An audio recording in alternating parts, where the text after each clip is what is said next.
This is Democracy Now! I'm Amy Goodman. As we conclude our interview with NSA whistleblower Edward Snowden, who's just published his memoir, Permanent Record, Juan Gonzalez and I spoke to him last week and asked him to describe how he arrived in Moscow, where he now lives. Ultimately, it's a question of, as the U.S. government continues to apply pressure, where do you go? The Chinese government is probably unlikely to intervene. They don't want any part of this. The Hong Kong government, as we just described, is not exactly a beacon of human rights itself. And their courts are unlikely to adjudicate the process fairly in the face of historic U.S. pressure. So you have to look at what country will be able to protect someone who's standing on principle. And in this case, at this moment, Ecuador was trying to take a real freedom of speech, freedom of the press perspective. They had famously, of course, welcomed Julian Assange into their embassy. And unfortunately, they have since reversed that decision and delivered him to the British police. So I tried to go to Ecuador. What this meant, if you look at the flight maps, is there's no direct flight from Hong Kong to Latin America, or at least to Ecuador, rather, that does not cross U.S. airspace, which would be a dangerous thing to do for someone in my position. So you got to go the long way around, and that means going through non-extradition countries. So I have to build an air bridge over the flight path, which goes from Hong Kong to Russia, Russia to Cuba, Cuba to Venezuela, and then from Venezuela to Bolivia, or Bolivia to Ecuador, Venezuela to Ecuador. And that's what I did. Now, as soon as I left the airport in Hong Kong, we had gone wheels up. There are press conferences being called by the Secretary of State, then John Kerry, and he canceled my passport, which meant that when I landed in Russia, I could no longer leave. I couldn't board my onward flight. I'm stopped at passport control. I'm intercepted by security and led into this business lounge, right? And I knew this was coming because I worked for the CIA, worked for the NSA. I had training on what it's like when governments interfere with your travel. But I had prepared for this. Prior to leaving Hong Kong, because I knew I would have to go through all of these different countries, I destroyed my access to the archive. It had been provided to journalists, and now I had no way of recovering it. I didn't know any passwords. I didn't have any data. There was nothing I could do to assist these governments. And this is not, you don't have to think about this, oh, you know, we love and trust Ed Snowden. Think about it in terms of self-preservation. If you know something that's of such extraordinary value to any intelligence service, they might consider actually torturing you. Obviously, that would be dangerous for them because I'm the most famous person in the world. Somebody's going to ask what happened to him. But, you know, then they can just push me off a building afterwards and go, oh, I guess the CIA found him. So the only way to be safe was to not have anything of value. But I get intercepted nonetheless, which I anticipated would likely be the case. And I walk into this room, and there's these different guys in basically identical suits. And as soon as this older gentleman starts talking, I know exactly what he is because I worked at the CIA and seen these guys over and over again. He's what we call a case officer. When people think of intelligence, they think of like James Bond. They think that's what a spy is. But the reality is almost every spy, as we would think about them, who works for the U.S. intelligence service or any other ones, is actually just a normal guy who works out of an embassy under the cover of a diplomat. And his job is not to spy himself. His job is to talk other people into spying. We call this recruiting assets. And the assets themselves, those are the actual spies. The other guy just meets with them and writes down what they say. These guys say, I regret to inform you your passport has been canceled. After they ask me preliminary questions about, like, where are you going? What are you doing? You want to stay in Russia? And I go, no, I'm planning to go onward. And I know they already know this because, of course, I'm flying on a Russian airline, so they're going to have the passenger manifest. And when he says your passport's been canceled, the first thing I think is this is a trick. My government would not be that stupid because you have to understand from the U.S. perspective, if they think I'm actually a traitor, if they think I'm actually likely to help a foreign government, Russia is the last place on earth they would want me to be, right? And I don't think the government's that stupid. So instead, they know, the U.S. government, which is getting passenger manifests from around the world, knows that I'm en route to Ecuador. Why wouldn't they just let me continue to Ecuador, where it would be much easier for the CIA to operate than in Russia? But I go and I check the internet with a witness, Sarah Harrison, a journalist who's with me, precisely so I can't be isolated.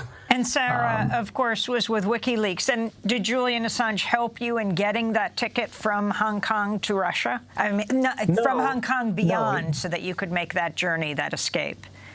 Right. No. So this is actually, there's a lot of confusion about this. People are like, oh, Julian Assange, arranged asylum for me in Russia and all of these conspiracy theories. It's completely untrue. Assange was helpful. WikiLeaks was helpful, and Sarah Harrison especially was helpful. But the things WikiLeaks as an organization did had nothing to do with Russia. Again, it was never the plan to be in Russia. He talked to the Ecuadorian consul in the embassy where he was trapped and got him to sign an emergency document, the kind of safe passage document that they were used so prominently in World War II. Unfortunately, this was an unofficial document because they broke protocol. It didn't really have any legal meaning. But the man who signed this, Fidel Narvaez, is an extraordinarily brave man. And having that document is in a real way, even though it didn't have legal force, was what gave me the confidence, the courage to get on that plane to begin the journey.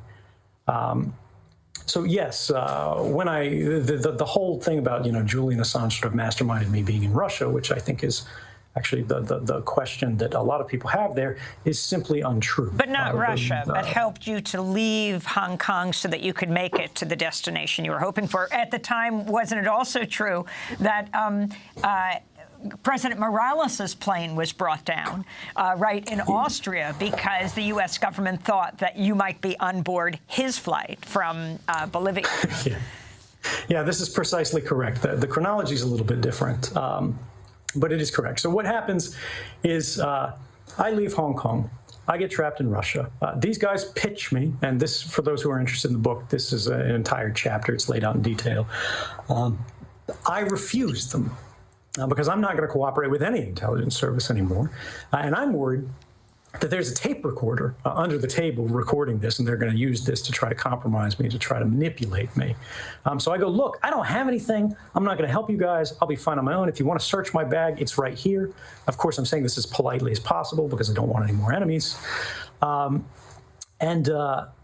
go, are you sure? Are you sure there's not any little thing that you can do, because life is going to be very difficult for someone in your position without friends? And actually, Sarah stopped him and said, "No, thanks. We'll be fine." And I will always admire her courage. But so now, because I wouldn't cooperate with the Russian intelligence services, I'm trapped in an airport that I can't leave, and I spend the next 40 days in this airport, applying for asylum to countries around the world. And this is where the Morales incident that you mentioned comes into play. Evo Morales, the president of Bolivia, has been asked about my situation. And he said, of course, Mr. Snowden is defending human rights around the world. This guy's not a criminal, and he should be protected. It's not Bolivia's problem, but, if he were in Bolivia, maybe. And he had been traveling to Moscow for an energy conference there. And as his plane left, there was a rumor that I was on board the plane. And so Europe closed its airspace to his presidential aircraft, which is an extraordinary violation of international law that's unprecedented. Like, can you imagine Air Force One being grounded with the U.S. president on it? And they wouldn't let it leave. It was forced to make an emergency landing in Austria until the U.S. ambassador was able to walk through the plane with the Bolivian president to prove that I wasn't on board. Of course, this was an extraordinary insult to the whole of Latin America. They were furious about this. And it's after this moment, it's after the U.S. went too far, where finally Russia let me out of the airport. And I think it was because it had just become such a distracting spectacle that was now affecting Russia's international relations.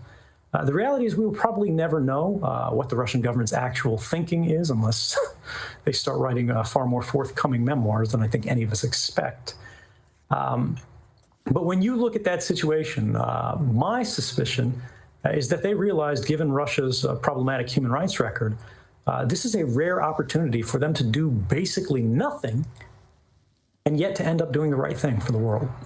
Your thoughts, Edward Snowden, on President Trump? I've said before, Donald Trump strikes me as nothing so much as a man who has never known a love that he hasn't had to pay for. And I think that forms all of his decision-making. I think that explains all of the things that we see. This is someone who sees the world through a prism of a very, very sad lens, which is that what he is, who he is, does not today and never has and never will have any value. The only thing that matters is what he has, what he can trade. And I think that really explains all of the transactional corruption that we have seen throughout this administration, is simply someone who thinks that's what life is. And finally, your thoughts on President Obama, because your trials and tribulations, maybe not trial yet, actually occurred through the Obama years. Yeah, I mean, this is it's tremendously unpopular, I think, even still today, for anybody to say a bad word about Obama. Because on balance, when you look at a lot of the things that came out of the Obama White House, this is a man that I think most believe tried to do good. The thing is, some of the things that he failed to do were the most consequential moments of his presidency. And what we saw is that a young senator who campaigned on a platform of ending mass surveillance, saying there will be no more warrantless wiretapping in the United States. That's not what we do.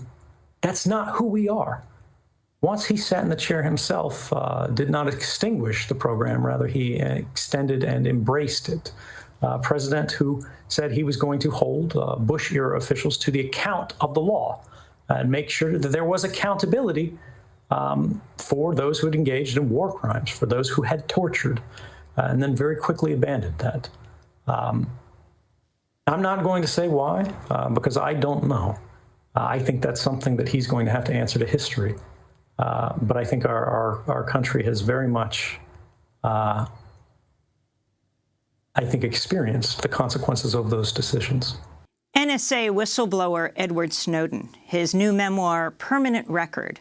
Watch part 1 of our discussion with him on our website at democracynow.org, where Snowden condemns President Trump's mistreatment of the anonymous whistleblower who helped spur the Democrats' impeachment effort. The Department of Justice has also sued Edward Snowden for the royalties of the book. That does it for our show. Democracy Now! Produced by Mike Burke, Dina Guzder, Noreen Shea, Carla Wills, Tony Warnoff, Libby Rainey, Sam Alcoff, John Hamilton, Robbie Karen, Honey Massoud. I'm Amy Goodman. Thanks so much for joining us.